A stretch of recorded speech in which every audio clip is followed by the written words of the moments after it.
Hello everybody, कैसे हो? सब बढ़िया एकदम।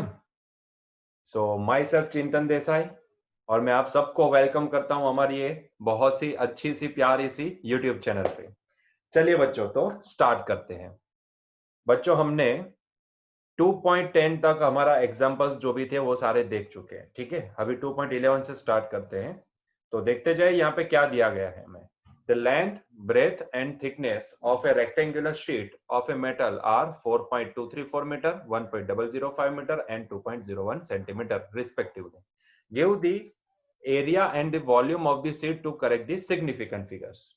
यहाँ पे आपको एरिया और वॉल्यूम निकालने को बोला गया है और उसके लिए जो भी इंफॉर्मेशन प्रोवाइड करनी है वो सारी आपको प्रोवाइड की गई है। ठीक है, यहाँ पे आपको बोला गया है कि ये जो शीट है ना वो रेक्टेंगुलर शीट है। ठीक है, और यहाँ पे उसकी लेंथ आपको दी गई है 4.234 मीटर।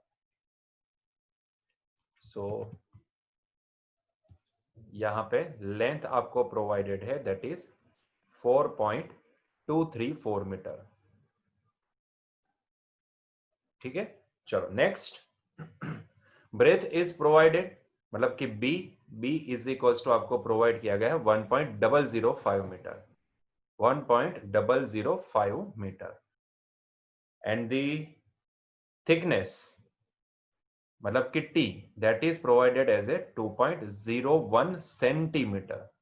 बच्चों, ये जो 2.01 सेंटीमीटर आपको प्रोवाइड किया गया है, हम एक काम करते हैं उसको मीटर में कन्वर्ट कर देते हैं। ठीक है, जो थिकनेस आपको यहाँ पे प्रोवाइडेड है उसको हम एक काम करते हैं, इसको मीटर में कन्वर्ट कर देते हैं। तो I can rewrite it as a 0.0201 metre. ठीक है, चलिए अभी पहले तो हम क्या करते हैं, इसका सरफेस एरिया निकाल लेते हैं। Surface area of the rectangular sheet, जो पहला क्वेश्चन आपको पूछा गया है वो है एरिया। ठीक है, मतलब कि सरफेस एरिया, शीट का सरफेस एरिया। पहले एरिया निकाल लेते हैं। बच्चों, इसका एरिया क्या निकलेगा? सरफेस एरिया पूछा है तो सरफेस एरिया निकलेगा twice L into B plus B into T plus T into L. ठीक है, तो यहां पे हम लिखेंगे इसको, it is nothing but 2 times L. हमारे पास क्या है, इसको मैं बड़ा ब्रैकेट बनाता हूं। So it is 4.234 multiply with the 1.005 plus B, मतलब कि 1.005 multiply with the 0.0201 plus T, मतलब कि 0.0201 मल्टीप्लाई विद दी 4.234। ठीक है, चलो बच्चों, अगर आप इसको मल्टीप्लाई करेंगे ना तो finally you are getting this answer, that is 8.720947 metre square. ठीक है, if you multiply this all this things then definitely you will get this answer, जो मैंने कैलकुलेट किया यहाँ पे। तो मुझे कुछ इतना आंसर मिला। ठीक है, now what you are asked to find out, you have to give this answer with the correct significant figures. आपको यहाँ पे क्लियरली मेंशन किया गया है कि आपको करेक्ट सिग्निफिकेंट फिगर से इसका आंसर देना है। ठीक है, अभी ध्यान से देखो, करेक्ट सिग्निफिकेंट फिगर से आंसर देने की बात की गई है। यहाँ पे मल्टीप्लीकेशन है और हमें पता है कि जिसके पास लिस्ट सिग्निफिकेंट होता है, लिस्ट सिग्निफिकेंट फिगर्स होते हैं, उतने सिग्निफिकेंट फिगर में हमें आंसर देना है। तो यहाँ पे अगर काउंट करोगे तो इसके पास 4 सिग्निफिकेंट फिगर्स है।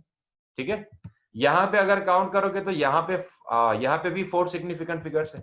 लेकिन अगर आप यहाँ पे काउंट करोगे तो ये इनिशियल 0 तो इनसिग्निफिकेंट होता है, तो बचे कितने? 3। ठीक है, 201, तो यहाँ पे कितने सिग्निफिकेंट फिगर्स है? 3 सिग्निफिकेंट फिगर्स है। मतलब कि सबसे लिस्ट किसके पास है? तो ये थिकनेस के पास है। तो इसका मतलब ये होता है कि हमें आंसर भी 3 सिग्निफिकेंट फिगर्स में देना है। ठीक है, so we have to give the answer in the 3 significant figures. तो कहीं ना कहीं इसका अगर मैं आंसर लिखना चाहूं तो मैं आंसर 3 सिग्निफिकेंट फिगर्स में क्या कर सकता हूं? तो देखो, बाकी के टर्म को मुझे क्या करना पड़ेगा, इतने टर्म को मुझे ड्रॉप करना पड़ेगा। ठीक है, तो कहीं ना कहीं इसका आंसर हमारे पास आने वाला है, it is 8.72 metre square. Clear है? It is 8.72 metre square. चलिए आगे बढ़ते हैं नेक्स्ट। तो हमारा आंसर 3 सिग्निफिकेंट फिगर में इतना आना चाहिए, ठीक है। चलिए नेक्स्ट। इसी में बच्चों आपको वॉल्यूम निकालने को भी पूछा गया है। आपको यहाँ पे बोला है कि भाई वॉल्यूम निकालो, तो वॉल्यूम भी निकाल लेते हैं। अभी बच्चों वॉल्यूम कितना आएगा देखते हैं, वॉल्यूम कितना आएगा। तो यहाँ पे मैं लिखता हूँ वॉल्यूम। वॉल्यूम क्या होगा इसका, तो इसका वॉल्यूम हम लिखेंगे, it is nothing but equal to, formula बनेगा एल बी इंटू एच, या फिर इसको मैं बोलूँ टी, थिकनेस, ठीक है। So L B into T. चलिए जो वैल्यूज है उसको प्रोवाइड करते हैं यहाँ पे। तो ये है 4.234 मल्टीप्लाई विथ 1.005 मल्टीप्लाई विथ 0.0201, ठीक है। अगर आप बच्चों इसको मल्टीप्लाई करोगे ना तो you will definitely get this answer. इसको मल्टीप्लाई करो, जैसे मैंने कैलकुलेट किया, तो मेरे पास कैलकुलेटर में कैलकुलेशन क्या आई, मेरे पास आई 0 पॉइंट, थोड़ी लंबी कैलकुलेशन है, 0.855 28917 28917, ठीक है। तो इतना आंसर हमें मिला, इतना मीटर क्यूब आंसर हमें मिला। लेकिन वंस अगेन यही चीज यहाँ पे भी रिपीट करेंगे कि भाई हमें कितने सिग्निफिकेंट फिगर में आंसर देना है। तो बच्चों सबसे लिस्ट किसका, क्योंकि मल्टीप्लीकेशन है ना, ये तीनों मल्टीप्लीकेशन में है, तो सबसे लिस्ट सिग्निफिकेंट फिगर किसके पास है, इसके पास। कितने, 3। तो हमें आंसर भी यहाँ पे 3 सिग्निफिकेंट फिगर में देना है। अभी देखो ये दोनों इनिशियल जीरोस है, इनिशियल जीरोस है तो वो तो इनसिग्निफिकेंट होते हैं, तो इसके बाद मुझे और 3 सिग्निफिकेंट फिगर्स में आंसर देना है, ठीक है। तो मतलब कि मुझे 855, ठीक है, ये तीनों को कंसीडर करना पड़ेगा 3 सिग्निफिकेंट फिगर्स में। तो मुझे कितने ड्रॉप करवाने हैं, कितने डिजिट ड्रॉप करवाने, तो यहां से देखो मुझे इतने जो डिजिट है उसको ड्रॉप करवाने हैं, ठीक है। अभी देखो ये जो वैल्यू है, क्या वो 50000 से लेस देन है, जी हाँ लेस देन है। तो इसका मतलब ये होता है कि यहाँ पे मुझे कुछ भी आगे ऐड नहीं करना है, मुझे सिर्फ सिंपल सा यहाँ पे ड्रॉप एप्लीकेशन ही, ड्रॉप ऑपरेशन ही परफॉर्म करना है, ठीक है। तो मतलब कि आंसर आएगा 0.0855, ठीक है। इट इज मीटर क्यूब, इतना मीटर क्यूब। क्लियर है पॉइंट। तो बहुत ही सिंपल है। जिन बच्चों को यहाँ पे मतलब सिग्निफिकेंट फिगर्स का राउंडिंग कैसे निकालते हैं, कैसे करते हैं, तो वो सारी चीजें अगर पता नहीं है तो प्लीज हमारा जो भी प्लेलिस्ट है उसको सर्च करो, वहां पे आपको एक वीडियो मिल जाएगा राउंडिंग ऑफ वाला, ठीक है। तो वहां पे जाके आप वीडियो पहले देखो, उसके बाद यहाँ पे आओ कि कब हमें किसको ड्रॉप करना है, कब हमें ड्रॉप ऑपरेशन परफॉर्म करना है, कब हमें ड्रॉप प्लस एड ये वाला ऑपरेशन परफॉर्म करना है, ठीक है। तो सारी चीजें मैंने वो वीडियो में अच्छे से समझाई है, तो you can search that video and you can visit that video, ठीक है। पहले उसको देख लो, आपको सारी चीजें समझ में आ जाएगी, ठीक है। चलिए नेक्स्ट क्वेश्चन। तो ये क्वेश्चन में क्या बोला गया है, देखो ध्यान से। The mass of a box measured by A grocers balance is 2.300 kg. Two gold piece of masses 20.15 gram and 20.17 gram are added to the box. What is, पहला question, the total mass of the box, and second question, the difference in the masses of the pieces to the correct significant figures. बच्चों यहाँ पे जो भी आपको answer पूछा गया है ना, वो आंसर करेक्ट सिग्निफिकेंट फिगर से आपको प्रोवाइड करना है, ठीक है। ये कंपलसरी आपको बोला गया है, ठीक है। चलिए तो पहले तो क्या बोला है, total mass of the box कितना होगा, मतलब कि एक बॉक्स है जिसका मास कितना यहाँ पे उसका मेजरमेंट हुआ है, तो यहाँ पे उसका मास 2.300 kg मेजर हुआ है। और दो ऐसे गोल्ड के पीस है, एक का मास है 20.15 ग्राम, दूसरे का है 20.17 ग्राम, उन दोनों को भी वही बॉक्स के अंदर रखा गया है। तो आपको पूछा है कि टोटल मास उस बॉक्स का कितना होगा, ठीक है। तो चलिए देखते हैं टोटल मास कितना हो सकता है। तो पहले पहले क्वेश्चन का आंसर देते हैं। ओके, मैं ब्लैक कलर की इंक ले लेता हूं। तो पहले क्वेश्चन का आंसर देते हैं, total mass of box is nothing but equal to, देखो बॉक्स का जो भी मास है वो मतलब कि 2.3 kg प्लस, देखो यहाँ पे पहला जो पीस है वो है 20.15 ग्राम का, क्योंकि मुझे केजी के अंदर एडिशन करना है, क्योंकि केजी का केजी के साथ ही एडिशन होगा, केजी का ग्राम के साथ एडिशन नहीं हो पाएगा। So at any cost, I have to convert this gram into the kg. So मैं अगर 20.15 ग्राम को kg में कन्वर्ट करूं तो ये कितना हो जाएगा बच्चों, ये हो जाएगा 0.02015 02015 kg। ठीक है, सिमिलरली जो दूसरा पीस है उसका केजी में कन्वर्जन कितना हो जाएगा, तो 0.02017 kg। ठीक है, तो हो जाएगा 0.02017 kg। तो now both are converted into the KG. हमें टोटल मास निकालना है, मतलब कि जो बॉक्स का है प्लस उसके अंदर जो गोल्ड के पीस रखे हुए हैं उनका मास। तो टोटल कितना आएगा बच्चों, तो अगर मैं इनका एडिशन करूंगा तो मेरे पास आंसर आएगा 2.34032 केजी। 2 it is 34032 KG. ठीक है, तो इतना आंसर आएगा। लेकिन बच्चों यहाँ पे क्या बोला है, करेक्ट सिग्निफिकेंट फिगर का यूज करके आपको आंसर देना है। मतलब कि जो आपका आंसर होना चाहिए वो उसमें सिग्निफिकेंट फिगर को ध्यान में रखे हुए आपको राउंडिंग ऑफ जो भी करना है वो वगैरह सब कुछ करके आपको इसका आंसर देना है। अभी देखो यहाँ पे एडिशन है, तो एडिशन में कौन सा रूल लगता है, ध्यान से देखो। जिसके पास लिस्ट डेसिमल के बाद डिजिट्स हो उतने लिस्ट डिजिट आपके आंसर में दिखने चाहिए। ठीक है, हमारा रूल अगर आपको पता है, ये रूल आपको पता है, तो आप शायद इसका डायरेक्ट आंसर दे सकते हो। अगर नहीं पता है तो हमारा वीडियो सर्च कर लो, एरिथमेटिक के रूल्स, तो वो आपको वहां से वो सारी डिटेल मिल जाएगी। ठीक है, तो यहाँ पे हम आंसर देना चाहते हैं लिस्ट डिजिट, मतलब कि डेसिमल के बाद जिसके पास लिस्ट डिजिट काउंट हो उतने डिजिट काउंट आपके फाइनल आंसर में दिखने चाहिए। जब मैंने इसको नोटिस किया तो यहाँ पे 2.3 के पास डेसिमल पॉइंट के बाद एक ही डिजिट था, इसके पास 5 डिजिट थे और इसके पास भी 5 डिजिट थे। तो सबसे लिस्ट किसके पास है, इसके पास। तो हमारे फाइनल आंसर में भी कौन सा होना चाहिए, क्योंकि ये एडिशन है ना, तो हमें यहाँ पे लिस्ट सिग्निफिकेंट डिजिट नहीं देखना है, लिस्ट डेसिमल के बाद डिजिट देखने हैं। ठीक है, तो यहाँ पे मेरा जो आंसर आएगा उसमें भी डेसिमल के बाद कितने डिजिट होने चाहिए, only one digit should be there. ठीक है, तो मुझे क्या करना पड़ेगा, ये जो 4 डिजिट है ना उसको ड्रॉप करना पड़ेगा। ठीक है, तो इसको मुझे ड्रॉप करना पड़ेगा, लेकिन ड्रॉप करने से पहले मुझे ये देखना पड़ेगा कि भाई ये क्या 5000 से ग्रेटर देन है या लेस देन है। तो बच्चों ये 5000 से लेस देन है, इसका मतलब है कि मुझे सिर्फ ड्रॉप ऑपरेशन परफॉर्म करना है, मुझे यहाँ पे ऐड नहीं करना है। ठीक है, तो मेरा आंसर क्या आएगा, डेसिमल के बाद सिर्फ एक डिजिट रखना है, तो मेरा आंसर आएगा 2.3 kg। ठीक है, 2.3 kg। चलिए नेक्स्ट क्वेश्चन। इसी में पूछा है आपको बच्चों, इसी में आपको क्या पूछा गया है, इसी में ये पूछा गया है कि भाई यहां पे difference of mass of gold pieces कितना होगा, मतलब कि ये जो 2 पीस है ना उसके मास में डिफरेंस कितना होगा। तो डिफरेंस ऑफ मास,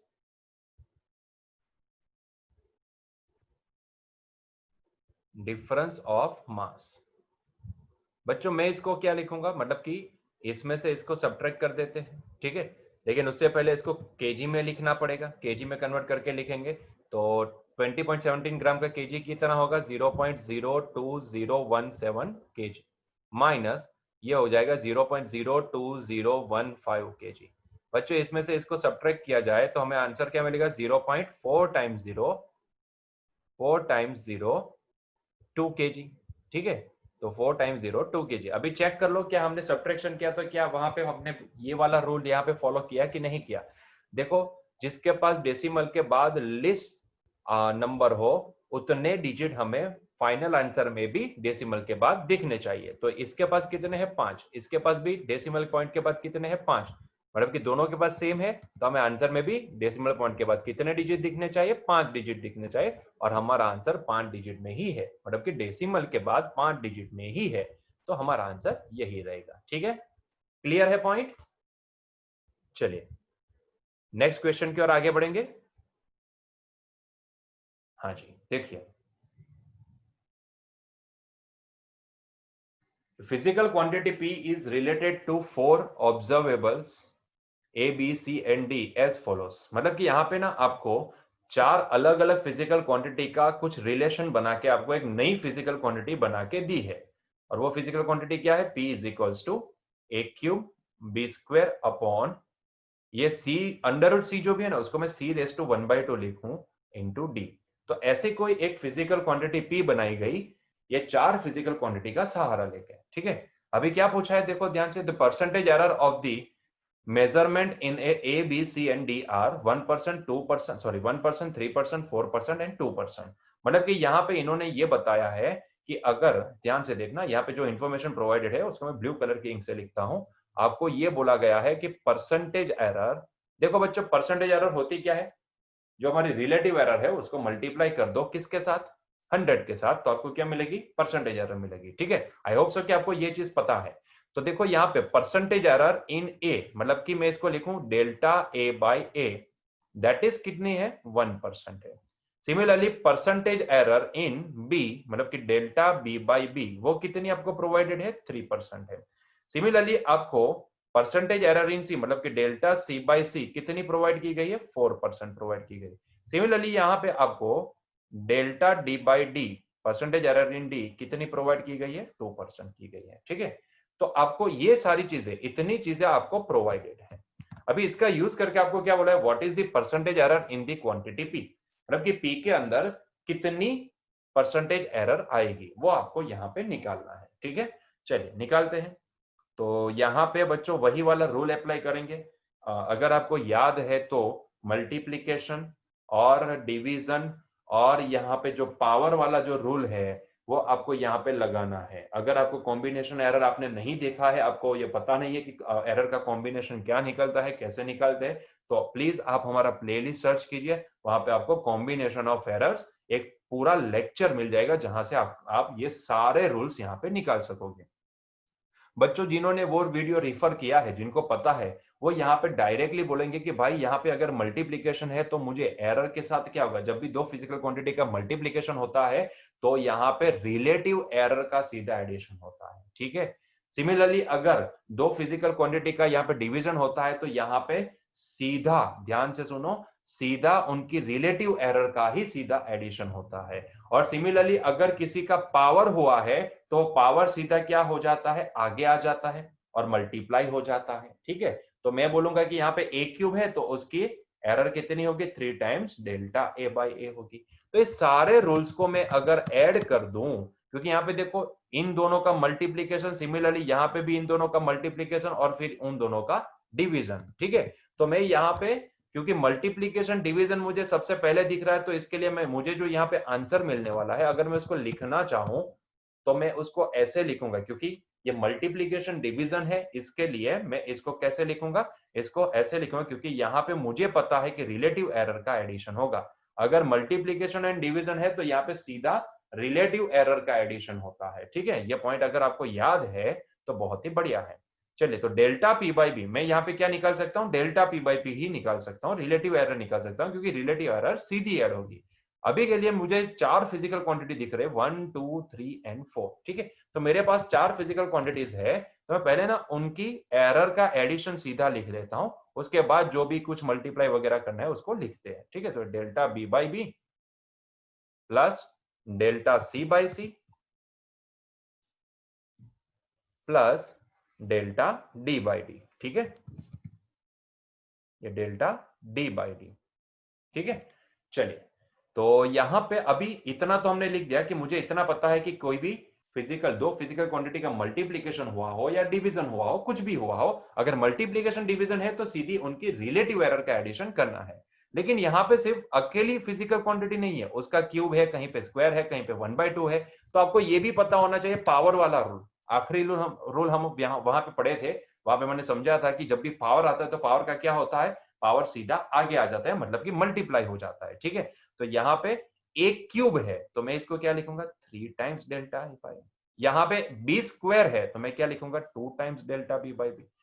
सिमिलरली मेरे पास ये सी रेस टू 1/2 है तो मैं इसको क्या लिखूंगा, 1/2 times delta C by C, similarly plus delta D by D, जो भी पावर है वो क्या हो जाएगा, मल्टीप्लाई हो जाएगा। ठीक है, चलिए, तो बाकी की वैल्यू आपको यहाँ पे प्रोवाइडेड है, तो उसको यहाँ पे, क्योंकि मुझे परसेंटेज एरर निकालनी है ना, मुझे परसेंटेज एरर निकालनी है, तो मैं क्या करूं, सबको मल्टीप्लाई कर दूं, percentage delta P by P is nothing but equal to 3 times delta A by A, percent मतलब कि multiply by 100, plus 2 times delta B by B multiply by 100, plus 1/2 times delta C by C multiply by 100, plus delta D by D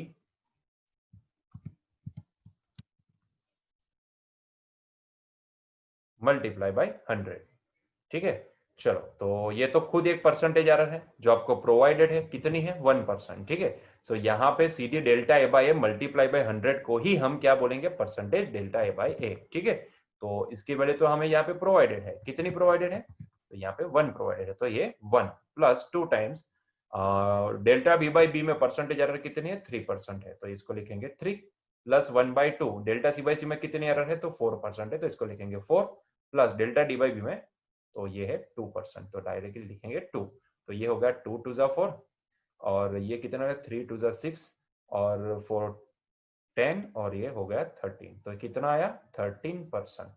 तो बच्चों यहाँ पे delta P by P में मतलब कि P के अंदर परसेंटेज एरर कितनी आएगी, पी के अंदर परसेंटेज एरर आई कितनी 13%, क्लियर है। सो आंसर आया 13%। अच्छा, और एक क्वेश्चन भी यहाँ पे पूछे, if the value of P calculated using the above relation turns out to be 3.763, to what value should you round off the result. अच्छा, मतलब कि आपको ये बोला गया कि कुछ यहाँ पे तिगड़म करके अगर मान लो कि यहाँ पे इसका कुछ मैग्नीट्यूड निकाला गया, ये पी का वैल्यू निकाला गया कुछ इतना, कितना मेजरमेंट आया उसका 3.763, ठीक है। तो पी का वैल्यू हमारे पास उन्होंने मेजर करके क्या दिया, पी की वैल्यू आई 3.763, ठीक है। इतनी वैल्यू आई, तो आप उसको राउंड ऑफ कैसे करोगे, मतलब कितने डिजिट तक आप उसको राउंड ऑफ करोगे। तो बच्चों यहाँ पे बहुत ही इंपॉर्टेंट पॉइंट है कि पी का वैल्यू उन्होंने निकाला कैसे। ना तो उनको ए का वैल्यू पता है, ना तो बी का वैल्यू पता है, ना तो सी का वैल्यू पता है, ना तो डी का वैल्यू पता है। इन चारों में से किसी का वैल्यू नहीं पता है, फिर भी उन्होंने पी का मेजरमेंट निकाला। तो यहां पे अगर हमें ए बी सी और डी किसी की वैल्यू पता नहीं हो और फिर भी आपको यह बोला गया कि भाई पी का वैल्यू इतना है, कहीं से भी उन्होंने निकाल लिया तिगड़म करके, ठीक है। तो ऐसे टाइम पे हम यहाँ पे राउंड ऑफ कैसे करें, बहुत ही इंपॉर्टेंट पॉइंट होता है। तो बच्चों यहाँ पे मैं क्या करूंगा, क्योंकि मुझे एबीसीडी का वैल्यू नहीं पता है, अगर एबीसीडी का वैल्यू पता होता तो मैं उनमें सिग्निफिकेंट डिजिट लिस्ट किसके पास है वो सारी चीजें निकालता और फिर यहाँ पे अप्लाई करता, लेकिन मुझे उनकी वैल्यू ही नहीं पता है। मुझे सिर्फ क्या पता है, टोटल परसेंटेज एरर पता है, ठीक है। तो मैं क्या करूंगा, यहाँ पे एरर तो मुझे पता है ना कि एरर कितनी आएगी, उसमें परसेंटेज एरर 13% आएगी, और 13% में कहीं ना कहीं यहाँ पे कितने सिग्निफिकेंट डिजिट है, तो यहाँ पे 2 सिग्निफिकेंट डिजिट है, ठीक है। तो जितनी एरर में सिग्निफिकेंट डिजिट है बस उतने डिजिट तक हम उसको क्या कर देंगे, राउंड ऑफ कर देंगे। तो बच्चों यहाँ पे मुझे फाइनली आंसर क्या मिलेगा, क्योंकि मुझे यहाँ पे सिर्फ इन दोनों को ही राउंड ऑफ, मतलब कि 2 डिजिट तक ही राउंड ऑफ करना है, इसके लिए मैं इसको क्या करूंगा, ड्रॉप। लेकिन देखो बच्चों, ये जो है ये दोनों डिजिट वो ग्रेटर देन 50 है, ग्रेटर देन 50 है, तो इसका मतलब ये होता है कि उनको ड्रॉप करने के साथ साथ मुझे क्या करना है, एड 1 भी करना है। तो फाइनली आंसर मेरा क्या आएगा, यहाँ पे फाइनली आंसर मेरा आएगा कुछ इतना, it is nothing but equal to 3 point, क्योंकि 7 में एक ऐड हो जाएगा ना तो ये हो जाएगा 3, तो 3.8।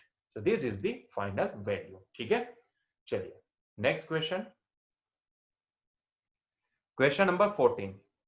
चलिए बच्चों इसका आंसर देते हैं। Question number 14, a book with many printing errors obtained for different formulas for the displacement y of a particle undergoing a certain periodic motion। ठीक है, चलो तो आपको क्या निकालना है, आपको यहाँ पे ये आइडेंटिफाई करना है कि a book with many printing errors contains 4 different formulas for the displacement y of a particle undergoing a certain periodic motion। अभी periodic motion वगैरह क्या है वो सारी चीजें ना आपको समझ में आएगी SHM में, सिंपल हार्मोनिक मोशन में, ठीक है। तो तब हम इसकी डिटेल में चर्चा करेंगे, अभी के लिए इसका आंसर देते हैं। आपको 4 फॉर्मूला दिया गया है, एक बुक है जिसमें 4 फॉर्मूला लिखे हैं और उसमें बहुत सारी प्रिंटिंग एरर से ऐसा बोला गया है। यहाँ पे क्या बोला है, A is equals to maximum displacement of a particle, V is equals to, देखो यहाँ पे ध्यान देते जाओ क्या बोला है, A क्या है, एक्सीलरेशन नहीं है, A क्या है, maximum displacement of a particle है, V क्या है, स्पीड ऑफ द पार्टिकल है, D क्या है, टाइम पीरियड है, ठीक है।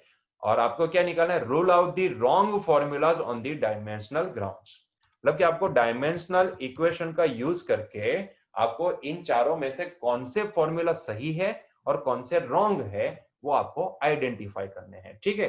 तो डायमेंशन के हिसाब से कोई फॉर्मूला सही तब होता है जब लेफ्ट हैंड साइड का जो भी डायमेंशन है वो राइट हैंड साइड को मैच कर जाए, ठीक है। अगर लेफ्ट हैंड साइड का डायमेंशन राइट हैंड साइड को मैच कर रहा है तो इसका मतलब ये होता है कि कहीं ना कहीं वो फॉर्मूला सही है, ठीक है।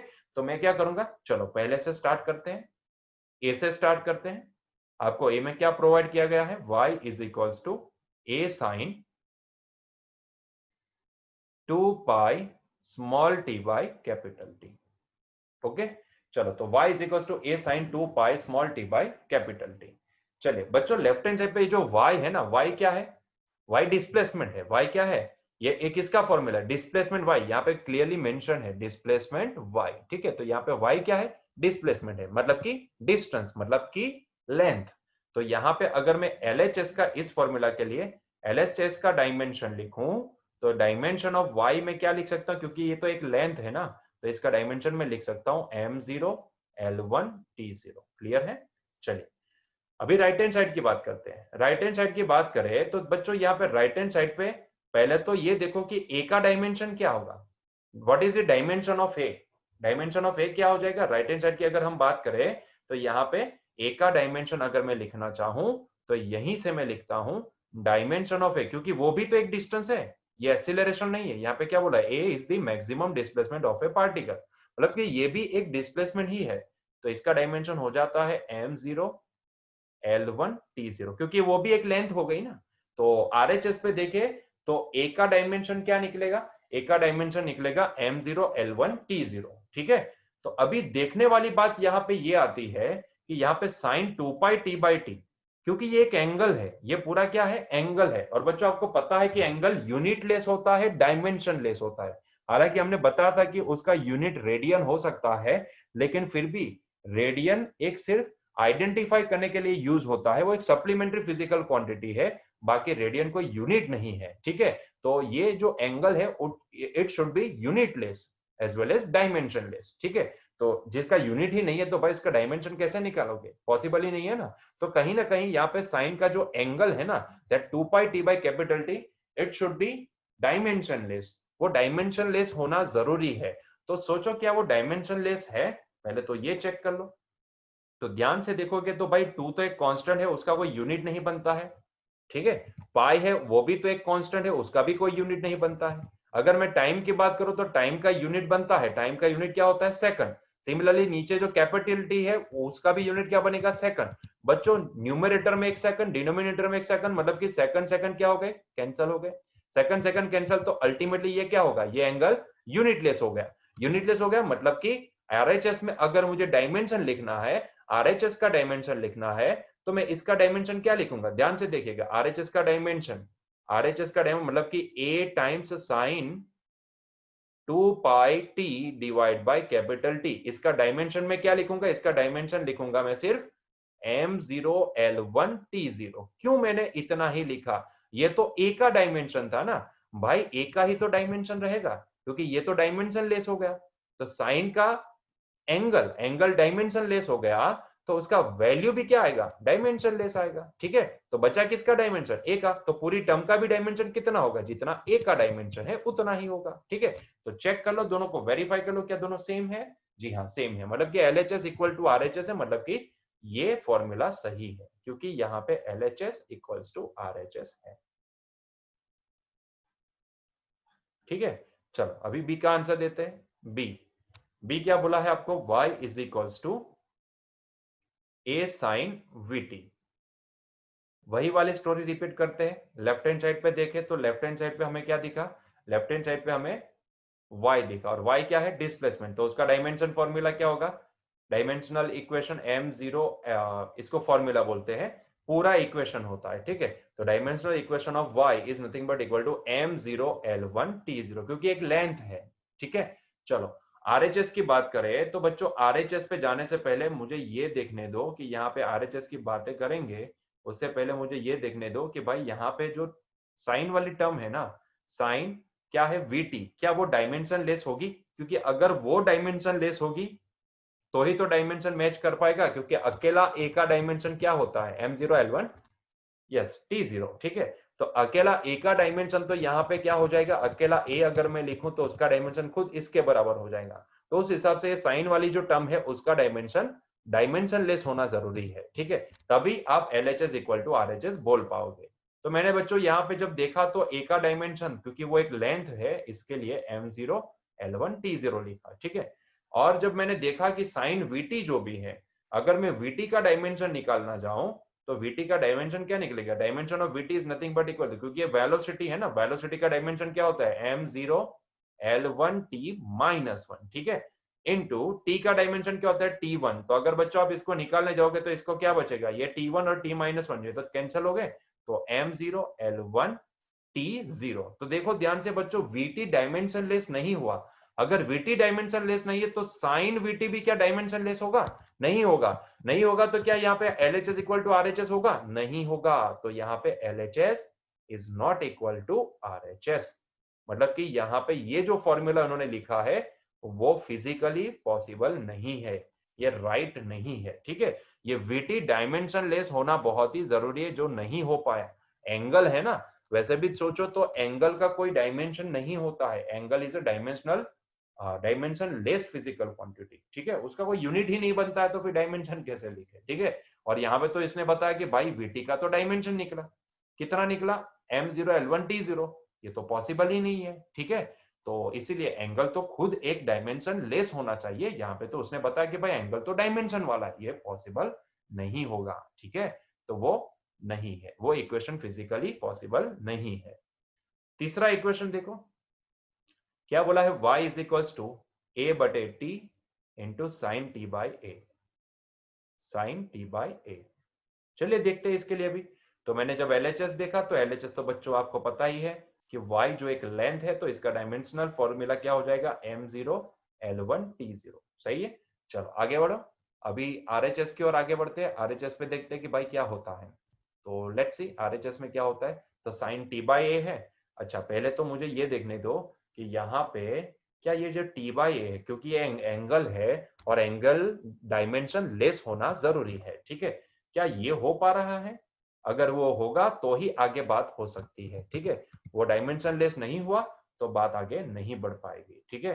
तो पहले तो मैं क्या करता हूँ, यहाँ पे RHS में ना ये टी बाई ए का ही डायमेंशन निकाल लेता हूँ। बच्चों यहाँ पे बार बार मैं बोल रहा हूँ कि ए जो भी है वो एक्सीलरेशन के फॉर्मेट में नहीं है, यहाँ पे ऊपर क्लियरली मेंशन किया गया है ए क्या है, एक डिस्टेंस है, ठीक है। अच्छा टाइम का डायमेंशन क्या निकलेगा M0 L0 T1, और नीचे जो ए है उसका डायमेंशन क्या निकलेगा M0 L1 T0। बच्चों यहाँ पे ध्यान से देखोगे तो ये हो जाएगा M0 L-1 T1, मतलब कि ये तो एंगल है ना, एंगल का तो डायमेंशन निकला, और एंगल कभी भी डायमेंशन वाला नहीं हो सकता, एंगल शुड बी डायमेंशनलेस। इसका मतलब ये होगा कि आगे सॉल्व करने की जरूरत नहीं है, यहाँ पे LHS RHS मैच नहीं करेंगे, ठीक है। तो यहाँ पे मैं डायरेक्टली लिखूंगा LHS is not equal to RHS, मतलब कि ये भी फॉर्मूला फिजिकली करेक्ट नहीं है। और रहा बचा डी, और डी में क्या लिखा है, क्या हमें दिया गया है, देखते हैं ऊपर जाके। तो what is given in the D, y is equals to a by root 2 sin 2 pi t by capital T plus cos 2 pi t by capital T। बहुत ही बढ़िया इक्वेशन दिया गया है यहाँ पे। चलिए लिखते हैं, इसको भी लिखते हैं। तो आखिरी जो हमारा इक्वेशन दिया गया है वो है हमारे पास y is equals to, इसको थोड़ा सा ऊपर ले लेते हैं। अच्छा ठीक है, चलिए तो आखिरी फॉर्मूला हमारा that is y is equals to a by root 2,